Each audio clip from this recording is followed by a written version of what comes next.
Emma will never forget the desperate doomsday time, with zombies running rampant and hunger following everywhere, and they were like lambs to be slaughtered. Sarah, a girl from my neighbor, took advantage of her space to shop for free and bought all the supplies nearby, even the relief supplies that the government provided to the community. Emma's family begged desperately, but Sarah just laughed at us coldly, saying kill the Virgin Mary first in the last days, which completely extinguished our hope of survival. In the end, I closed my eyes in hunger, thinking that everything was over. But fate played a trick on her, and when Emma opened her eyes again, she found herself back to the day before the end of the world.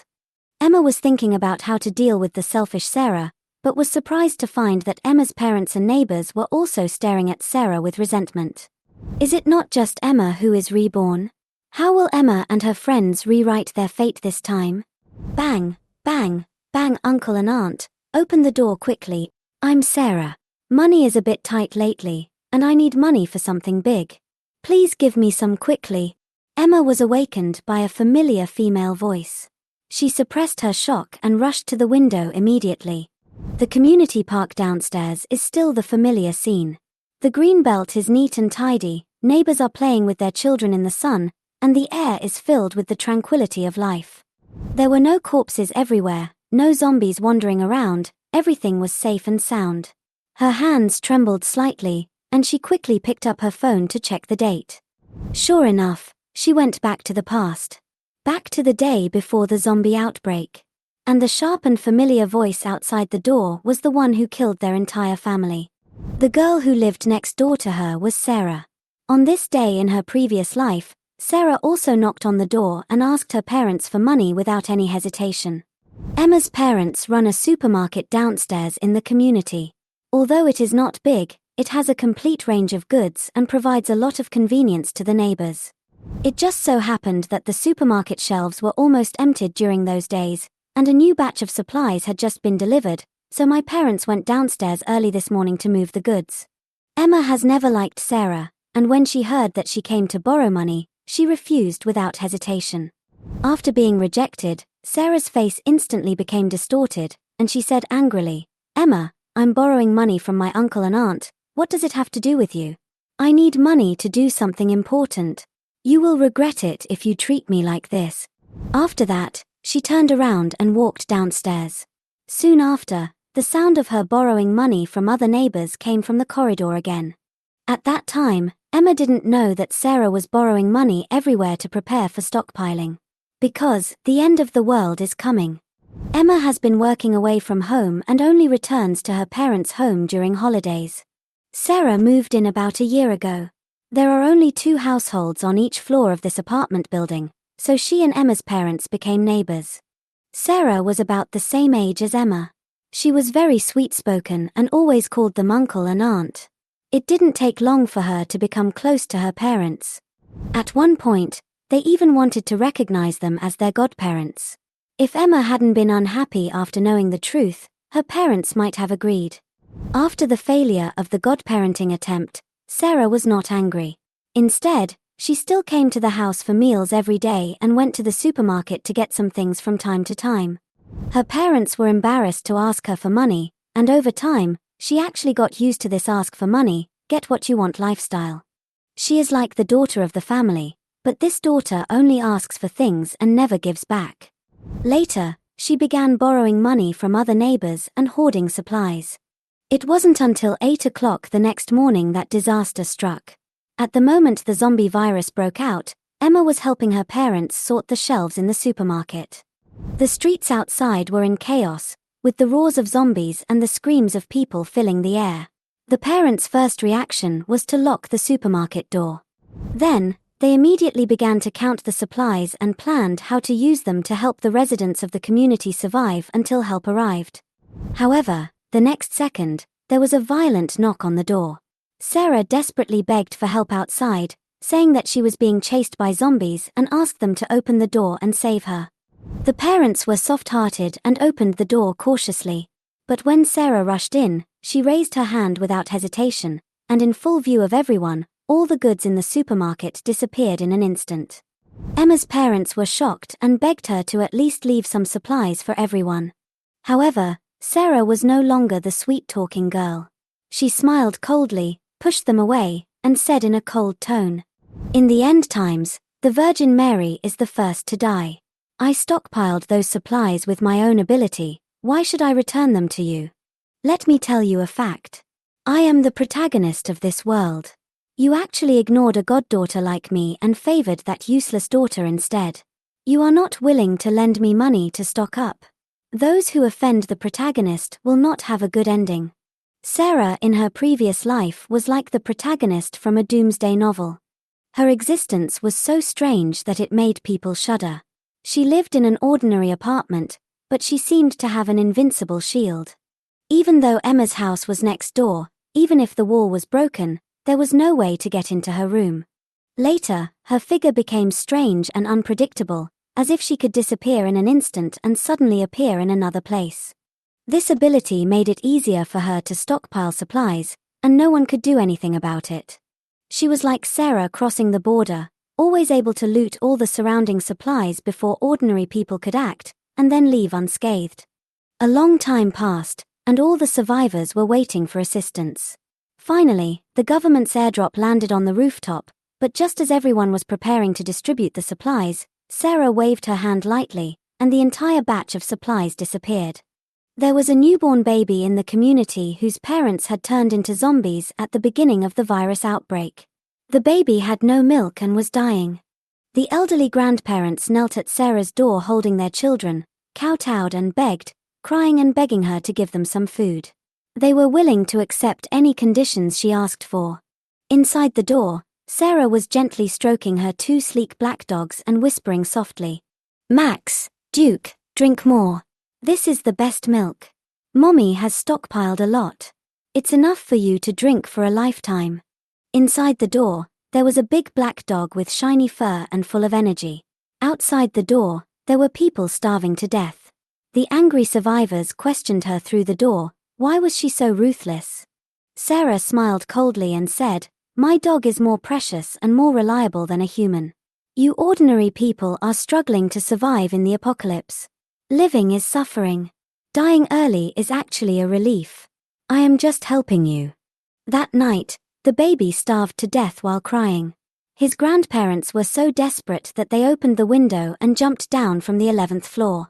After that, although the survivors of the community united as one, fought against the zombies, and tried their best to survive.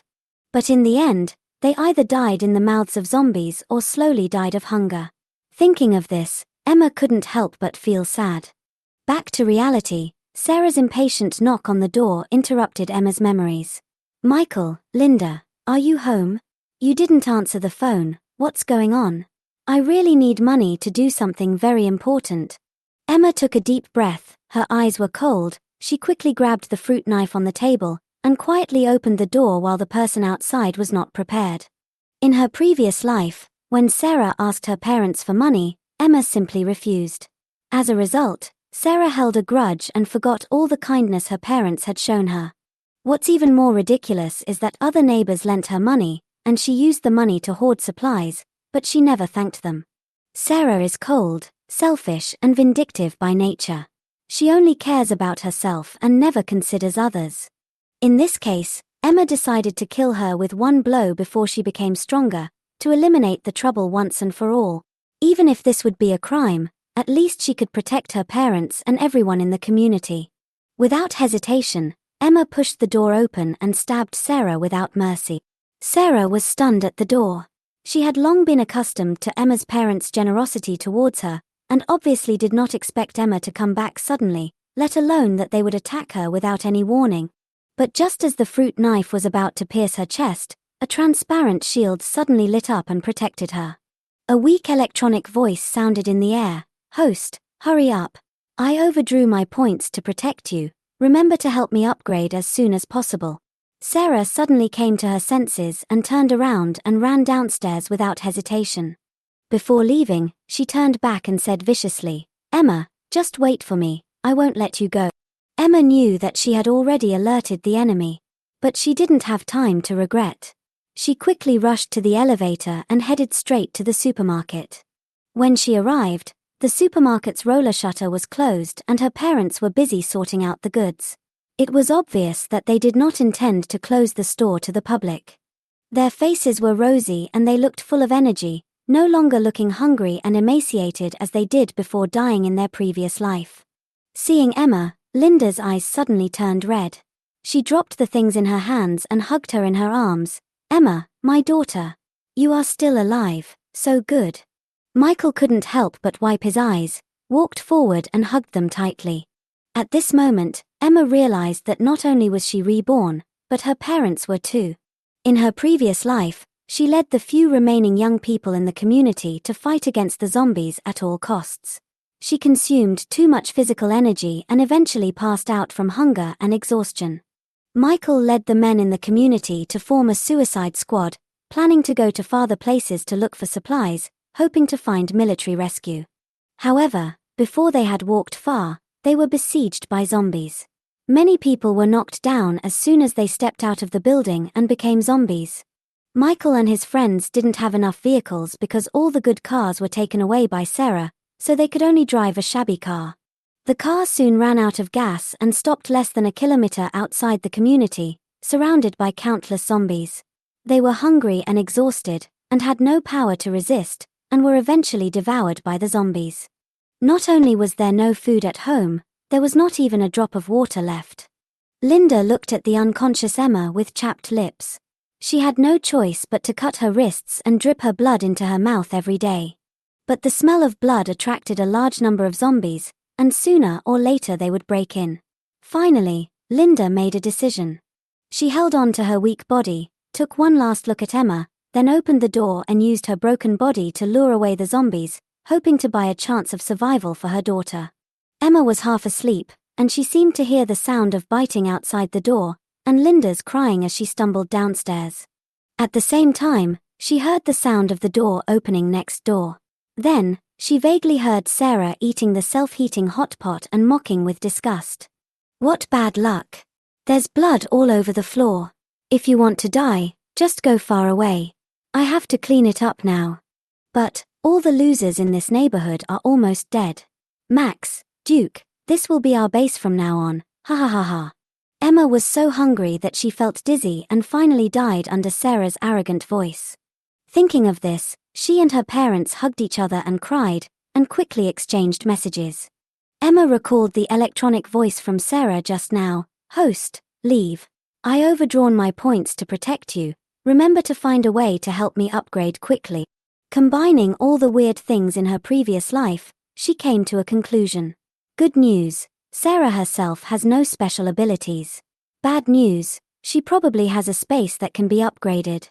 Michael sighed. God has opened his eyes and allowed us to go back to the day before the end of the world. At least we can be prepared. Linda was indignant. If God really had an eye, he wouldn't have given that ungrateful person the ability to travel in space. Emma had no time to complain, her mind was full of what to do next. She knew that although there were some minor frictions between neighbors at ordinary times, they would support each other at critical moments.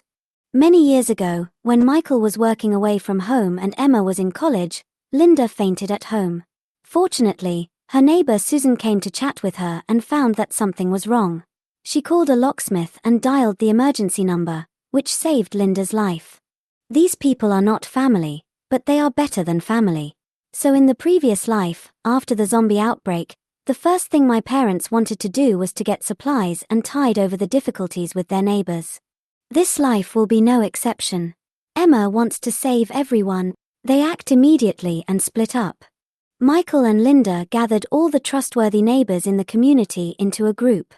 They didn't tell everyone about the rebirth directly, but used a more realistic reason. Supermarket promotion. Give back to old customers.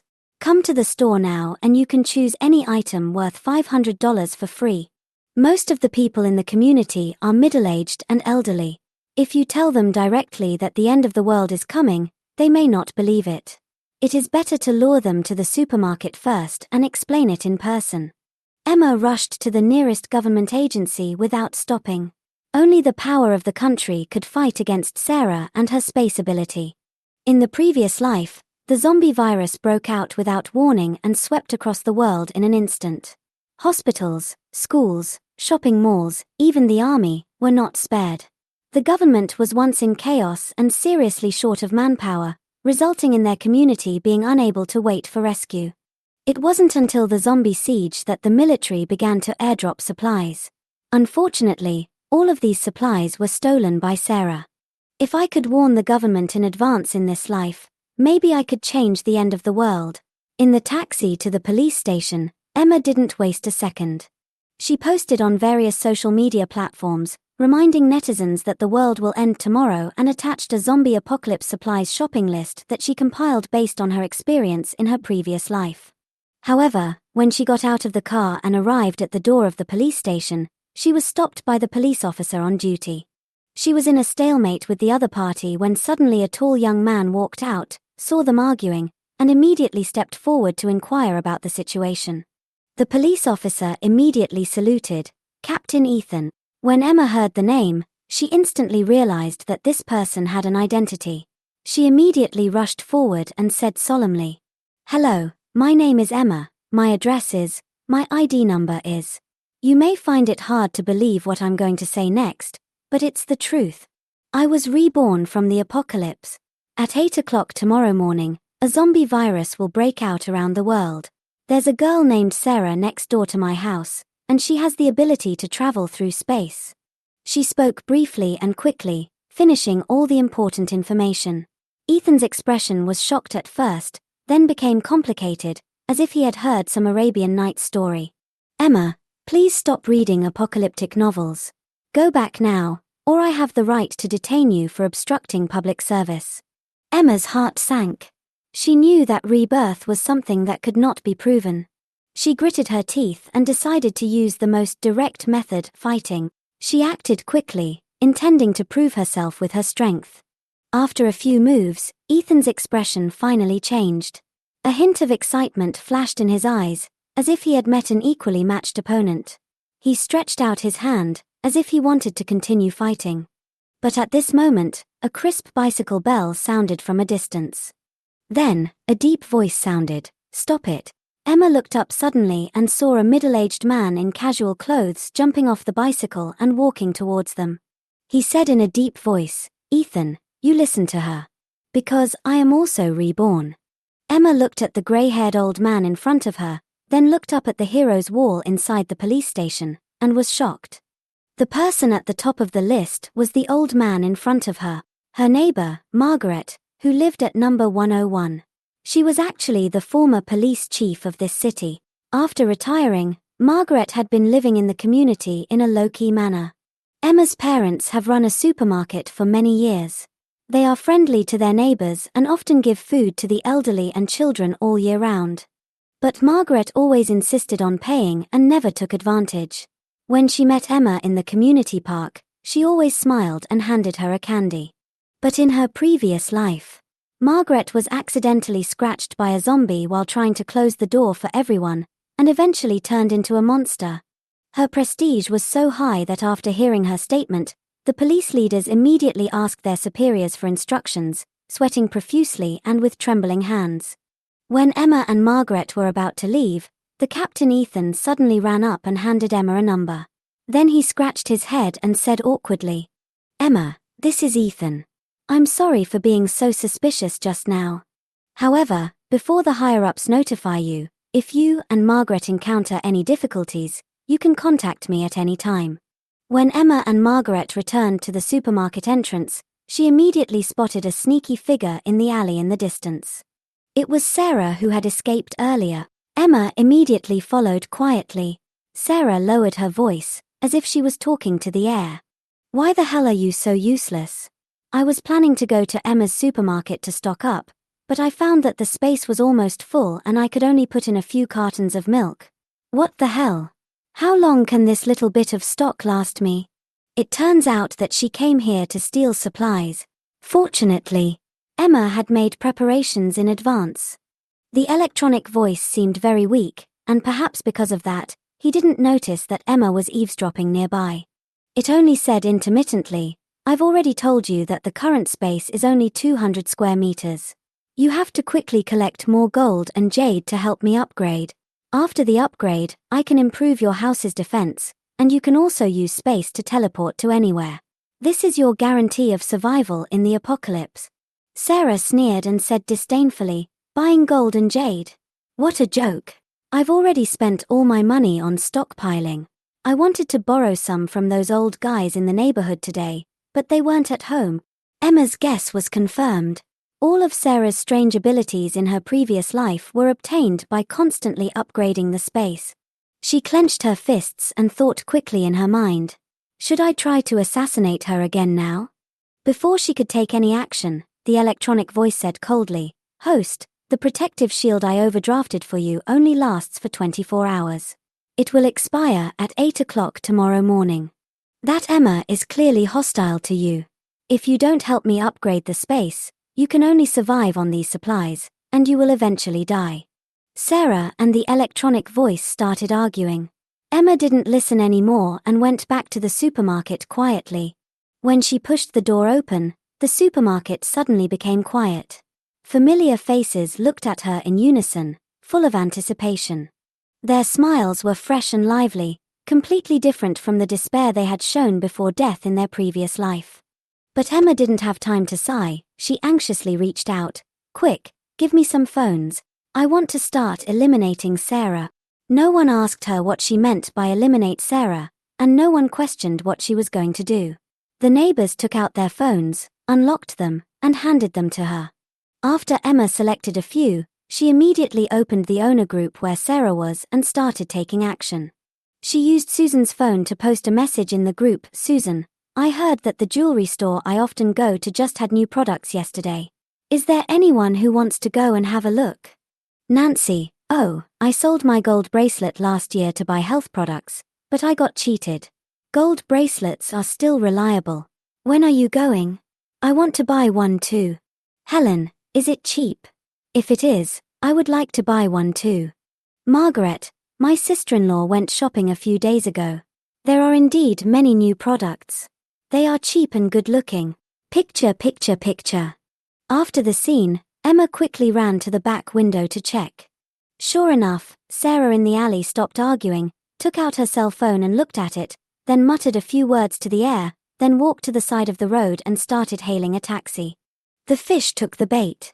Emma immediately sent out the text message she had edited.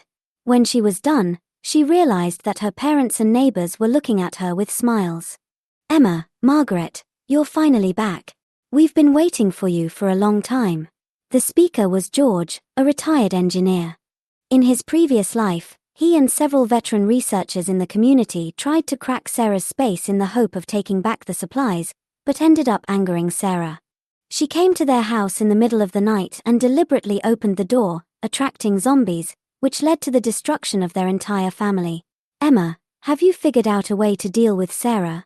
This time it was Julia who spoke, the person Emma hated the most in high school. She is Emma's class teacher, a nagging, mean old lady. When she was in school, she never praised Emma. Every time she met Emma's parents, she would talk about grades and the future, and would criticize Emma's shortcomings mercilessly. But in her previous life, when all her family members turned into zombies, when everyone was starving, she left the last bit of food in the house to Emma. She lay weakly on the ground and whispered, "Emma, do you remember what your teacher taught you before? When you encounter difficulties, you must persevere. You are the smartest and most hardworking student I have ever taught. You will definitely be able to defeat Sarah." Emma looked at Julia, who was still alive in front of her. Her eyes instantly became wet, and she couldn't help but rush over to hug her, crying like a baby. "Wow, Julia, I'm sorry." Julia patted her back, her tone still disgusted. "It's the teacher's duty to protect the students. You are not allowed to say sorry. How old are you and still crying? If you lose to Sarah again in this life, don't say I'm your teacher." As soon as he finished speaking, the neighbors couldn't help laughing. It's great that everyone is reborn. Even though the world will end tomorrow and the future is uncertain, after discussion, everyone decided to actively save themselves. The plan to eliminate Sarah should continue. Emma stood in the middle of the supermarket, bowed deeply, and said solemnly, "Dear uncles, aunts, grandparents, thank you for your trust. Next, I will arrange the action. Step 2 of the plan to eliminate Sarah: transfer supplies. Step 3 of the plan to eliminate Sarah: stock up. Transform. Step 4 of the plan to eliminate Sarah: recall relatives and friend. Remind relatives and friends. She warned everyone, no matter what, don't tell anyone where our supplies are stored. The end of the world is coming, and our enemy is not just Sarah.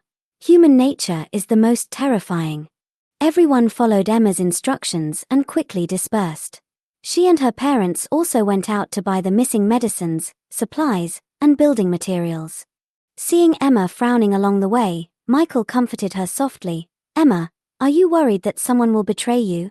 Don't worry, no matter what happens, Mom and Dad will always support you and protect you." Emma shook her head and forced a smile. Neighbors had experienced hardships together throughout their lives, and their trust in each other was deeper than that of family members. Their common enemy, Sarah, brings them together, and the high-quality residents of the community make this team extremely cohesive. What she was worried about was never the traitor. What she was afraid of was a thought that just popped up in her mind, a thought that made her shudder. If we are all reborn, what about Sarah? People who are reborn will inherit certain abilities from their previous life. For example, Emma has experienced countless life and death struggles. In this life, she has become more decisive and even brought back some fighting skills. If Sarah was also reborn, would she directly inherit all the abilities after the space upgrade in her previous life?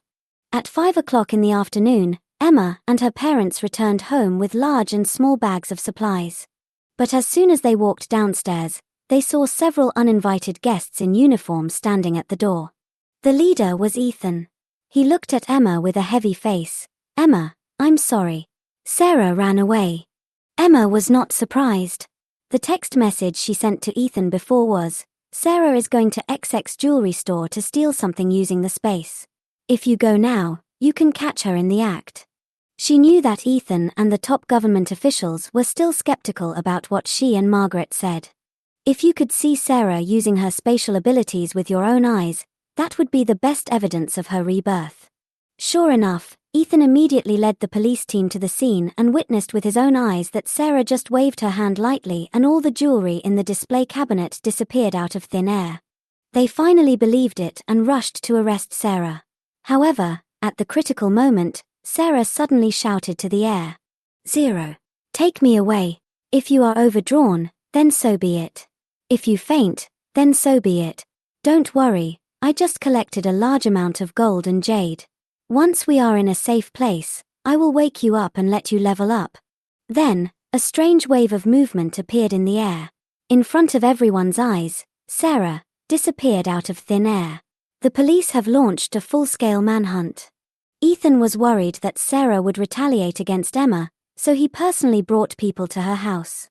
Ethan continued with a serious expression, "I have copied the jewelry store surveillance and sent the video to the Beijing provincial headquarters. They attach great importance to this matter and sent people over overnight. They also officially issued a global announcement, announcing the entry into a level 1 alert state. Emma, you did a great job. But Sarah ran away.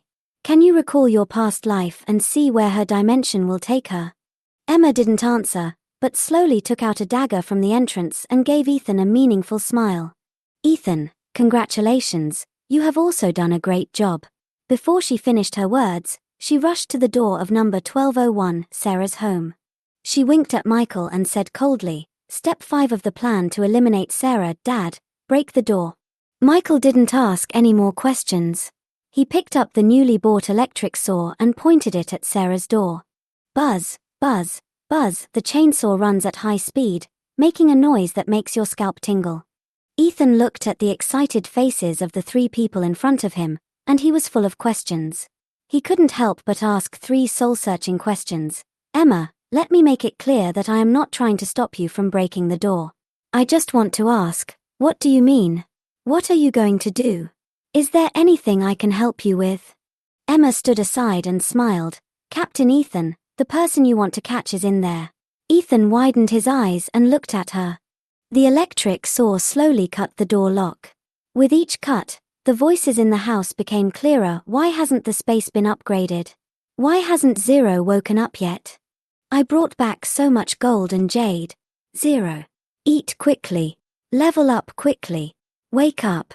I don't want to be caught. Sarah's voice was full of anger and frustration, and she even started to cry at the end.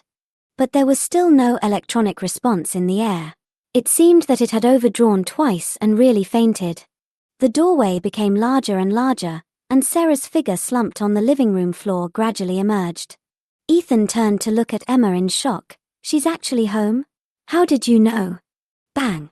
The door was kicked open by the police and we rushed in. Sarah stood up suddenly, hid in the protective shield, and yelled at everyone, "Get out! You are trespassing!" Ethan and the police officers immediately surrounded her vigilantly, and some even drew their guns. Emma slowly walked in front of Sarah, looking down at her, her tone relaxed and mocking. "Are you surprised? Why didn't your space upgrade? Of course it's because all the gold and jade you stole are fake." Sarah's face turned pale. Emma sneered and continued, "Remember Susan upstairs who always quarreled with my mother? Her daughter bought her a pair of gold earrings last year, but when she was wearing them, she found that the paint was peeling off. She went to the store and made a scene, saying that they were selling fake goods and demanded a refund and compensation. But the jewelry store had connections, so there was nothing they could do. This lawsuit has been dragging on and there is still no result." Emma narrowed her eyes and smiled meaningfully. "And the jewelry store that is suing Susan is the one I deliberately posted in the owner group today. This store is very close to the community, with little traffic, and it just received new goods today, making it the perfect place to rob. You, with your evil intentions and desperate ways, really took the bait." From the beginning to the end, this was all Emma's plan. No, it should be said that from the moment she was reborn, everything was under her control. Initially, she had no intention of stabbing Sarah when she came to borrow money. But she had to test Sarah's ability. As a result, she stabbed her with a knife, and a protective shield appeared on Sarah's body. It was space. When Sarah's system voice was overdrawn and weak, the keywords ***, overdraw ***, and upgrade were mentioned. Emma realized that Sarah's space was not omnipotent. The eavesdropping in the alley confirmed her guess. So she sent a text message to Ethan and asked the police to go to the jewelry store. She never expected the police to catch Sarah, she just wanted to use their hands to consume the space's power again and make it overdrawn once more. Emma was very sure that Sarah, who was afraid of death, would definitely ask the system to take her away. And tomorrow is the day when the apocalypse breaks out. Where can she escape to? Her only choice is to go home. So, everything was calculated by Emma. After Sarah heard what Emma said, her face twisted instantly and she yelled at her. "Emma, you are such a cruel and ruthless lunatic. Why did you plot against me? Why did you have to go against me? Is it because your parents wanted to adopt me as their goddaughter?" It seems that she was not reborn. Emma narrowed her eyes and asked in a calm but sharp tone. "You knew the end of the world was coming, right? But why, after learning that the end of the world was coming, your first reaction was not to find a way to survive, but to use the rare treasure of space to frantically plunder the survival resources of ordinary people?" Sarah was slightly stunned, as if she was surprised that Emma knew the words apocalypse and space. But soon, she sneered, "Because I am the protagonist of this world. Because in the end of the world, the Virgin Mary is the first to die. I do have space, but I didn't actively hurt anyone. I just wanted to stock up on supplies and survive the apocalypse. What's wrong with that?" Emma laughed in anger, her voice as cold as a knife. "You didn't hurt anyone? Do you think that as long as you don't do it yourself, it's a gift to us? Everyone has the right to choose their own way of survival. If you want to be alone, we will never blackmail you. Even if you do nothing and just watch from the sidelines, as long as you don't seize the supplies that belong to us, even if we die, we can only blame ourselves for being incompetent. But when you plundered all nearby resources like a locust, when you stole our relief supplies, when you hide in your fortress-like house, feasting with your dog, when you feed your dog the baby formula airdropped by the government, when you sneer at your neighbors kneeling outside your door and begging you for a bite of food, when you mock those neighbors who were bitten to death by zombies, saying that their blood has stained your floor, aren't all these the harm you have done to us? You have already stockpiled enough food to last you 10 lifetimes. There are all kinds of delicious food in the space, but you still want to steal the buns from our airdrops and throw them to your dog like a ball. You forced most of the residents in the community to death. Do you really have no guilt at all when you wake up in the middle of the night? Emma stared at her and said word by word, Sarah, you don't deserve a human name. You should be called Locust. Sarah's face was completely broken. She covered her head and yelled uncontrollably, Nonsense. You're talking nonsense. I don't know anything about these things. But there was an obvious hint of fear in her eyes. She suddenly raised her head and laughed ferociously. Ha ha ha. You think you won? You think you can catch me? You think this shield only protects me from you? Wrong. It can also let me jump from the 12th floor without any harm. We have a long way to go, Emma, you'd better remember this. Before she finished speaking, she suddenly rushed towards the window. The policeman instinctively wanted to stop her, and Ethan took a step forward, but Emma raised her hand coldly to stop them. No need to stop her. She raised the corners of her mouth and said calmly, she can't escape. The 6th step of the plan to eliminate Sarah, sit back and wait. Everyone quickly rushed to the window, only to see that the balconies on every floor were already full of neighbors. They were armed with iron forks and iron cages, ready for battle. Sarah jumped, and the shield really protected her, allowing her to land unscathed. But she fell into the largest iron cage on the 1st floor. Bang! The iron cage door closed instantly. The neighbors downstairs rushed over and locked the iron cage tightly. This was arranged by Emma and everyone in advance. Soon, Ethan led the police downstairs and escorted the iron cage and the person back to the police station. Sarah, it's all over. At 11 a.m., the roar of several helicopters cut through the night sky, waking up the entire city. The armed forces from the No. 1 base in Beijing province landed fully armed and righteous. Jing province No. 1 base, the highest level underground shelter in the country. All reborn people, along with their families, can take refuge there together. The team waited until 3 a.m., and the children who had been notified by the neighbors also came back one after another. During this time, Emma and everyone told the government the locations of the previously hidden supplies to ensure that they could be distributed to more ordinary residents. Sarah was also put into an iron cage and escorted onto the plane. Ethan, as the person in charge of the arrest operation, also accompanied them. When Sarah saw all this, she was finally scared. The researchers at base No. 1 in Jing province surrounded her iron cage, as if examining some kind of experimental subject. Wow, finally there is a specimen that can be dissected and studied. Sarah's face turned pale, her eyes full of fear. She finally realized that the shield that once protected her could no longer protect her. Moreover, in a few hours, the time limit of the protective shield will be completely ineffective. At that time, she was truly at the mercy of others. Emma stood in the crowd, talking in a low voice with her parents and neighbors. There were only 5 hours left until 8 a.m. Even though Sarah had been captured, they were still worried about the impending disaster. Ethan suddenly came over, scratched his head, and said in a low voice, Emma, are you a little worried about going to Beijing province? Ethan continued, don't be afraid. The leaders won't do anything to you. They just want to know the details of the end of the last life. No matter what, I will protect you, you. Emma looked at him and smiled sincerely, thank you,